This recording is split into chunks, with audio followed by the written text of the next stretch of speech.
Setelah 3 tahun lebih, akhirnya tersangka kasus pembunuhan wanita di area persawahan yakni Suada, warga desa Olean Kecamatan Kota, dilimpahkan ke Jaksa Penuntut Umum Kejaksaan Negeri Situbondo, pada Kamis, 14 Desember 2023. Tersangka bernama Hendro, warga desa Olean ini diantar penyidik Satreskrim Polres ke Kejaksaan Situbondo, setelah berkas perkara pembunuhan wanita berusia 50 tahun itu dinyatakan sempurna, atau P21 oleh JPU. Korban yang diduga merupakan selingkuhan terduga pelaku ini, ditemukan tewas di area persawahan di Dusun Pathek Desa Duet Kecamatan Panarukan, pada Rabu, 18 Agustus 2021.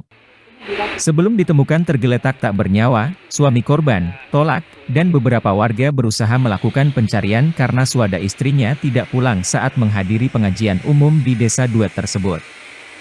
Tolak, suami korban yang datang ke kantor kejaksaan, langsung memanjatkan doa di depan kantor kejaksaan atas pelimpahan berkas perkara pembunuh istrinya itu. Kepada sejumlah wartawan, suami Suada, Tolak, mengucapkan terima kasih kepada Kapolres dan penyidik atas usahanya dalam menyelesaikan perkara istrinya itu.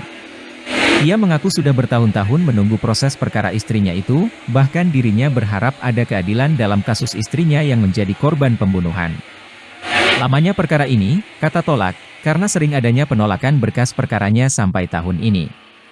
Sementara itu Kasat Reskrim, AKP Momon, membenarkan adanya pelimpahan berkas perkara pembunuhan wanita yang ditemukan tewas di areal persawahan 3 tahun lalu.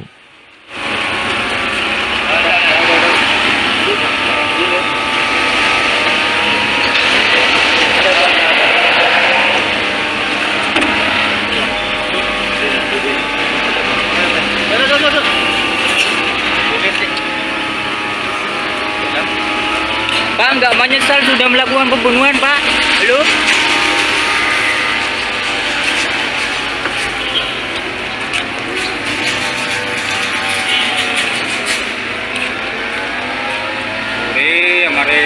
Mari anu KTK.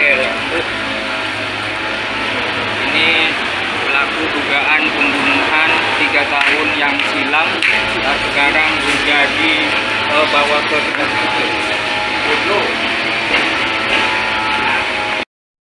ada proses usaha kerja keras bagian Kapolres sudah usaha itu ditolak kayak itu kan. Siapa yang menolak?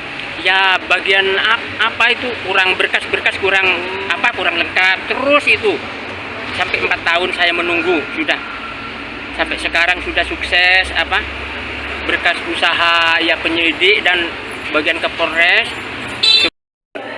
Alhamdulillah, terima kasih rekan-rekan. Tadi pagi sudah kita laksanakan tahap 2 terhadap kasus pembunuhan yang kita kenakan pasal pembunuhan berencana 340, 338 dan pasal 306. Dan tadi pagi sudah diserahkan tersangka dan barang buktinya ke JPU.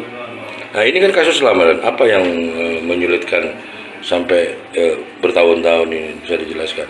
Jadi memang kasus ini sudah dikirim berkas perkara, kemudian ada P19 dari jaksa, kemudian kita lakukan pemenuhan alat bukti apa yang ada di P19, dan alhamdulillah kita sudah melakukan pemenuhan daripada alat bukti dan dinyatakan oleh JPU sudah lengkap. Dan untuk pasalnya ancaman kasus ini berapa tahun? Jadi untuk ancaman hukumannya adalah hukuman mati atau 20 tahun penjara. Nah, kemudian terkait dengan pasal 306 yang meninggalkan orang yang membutuhkan pertolongan keadaan meninggal, ya, itu dengan ancaman 9 tahun penjara. Penyebab kematiannya sebenarnya apa sebenarnya? Karena apa ini? Jadi ini untuk penyebab kematian diduga korban mengalami keracunan, ya, racun yang ada di tubuhnya, dan langkah-langkah yang sudah dilakukan oleh penyidik pada saat itu adalah olah TKP, kemudian melaksanakan otopsi terhadap korban.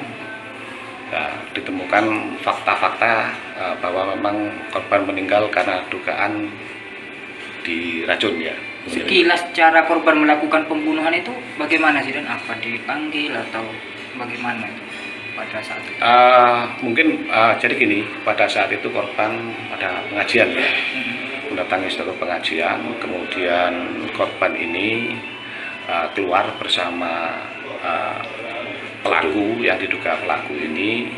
Kemudian tiba-tiba setelah bertemu dengan pelaku, korban ini keadaan ini pingsan, terus ada keluar buih. Kemudian si korban ini ditinggalkan oleh pelaku, ya diduga pelaku ini, dan tanpa memberikan pertolongan. Kemudian kita temukan juga barang bukti ya di rumah si terduga pelaku ini, tersangka, yang identik dengan hasil otopsi yang dilakukan dari forensik. Begini Itu diminumkan apa dipaksakan untuk minum racun? Diduga kami ini diminumkan, ya, dikasih, ya, diduga demikian karena sampai ini masuk ke dalam tubuh korban. Download Tribun X sekarang, menghadirkan lokal menjadi Indonesia.